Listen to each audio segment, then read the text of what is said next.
Pikalimet kufitare me Serbinë po vazhdojnë të mbesin problematike për ish-ushtarët e UÇK-s, e policët e ish-policët kosovar. Ata që po rrezikojnë të kalojnë përmes tyre në shumicën e rasteve po ndalohen e akuzohen nga Serbia me pretendimet për krime lufte. Rasti i fundit ishte të martën, ku u ndalua ish-pjesëtari i UÇK-s Avni Qenaj.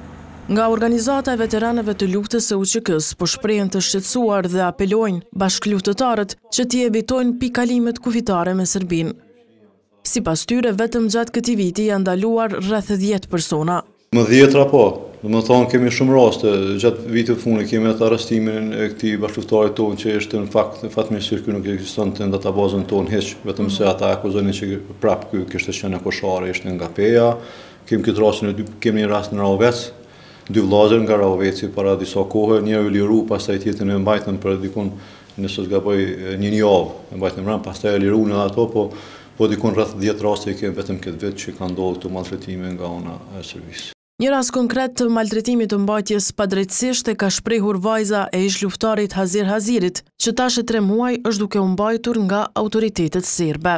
Gjendja e tij psikologjike është e rënduar dhe emocionalisht po e përjeton shumë rënd, sidomos duke pasur parasysh moshën e tij 77 vjeçar, ai nuk ka asnjë lidhje me akuzat, këtë gjë ka vërtetuar edhe avukati që ne i kemi angazhuar, që i ka mbaruar të gjitha procedurat ligjore dhe ai është duke u mbajtur pa asnjë provë, pa asnjë evidencë, pa asnjë dëshmi tash e 3 muaj.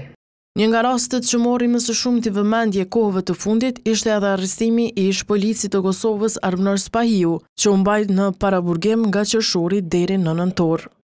Ndonse nuk ishte polic në atë periudhë, ai ishte arrestuar me pretendimin se kishte marrë pjesë në aksionin e policisë së Kosovës në zmbrapsjen e sulmit terrorist në Banjsk, ku kishte mbetur i vrarë rreshteri policor i Kosovës Afrim Bunjaku dhe 3 terroristë serb.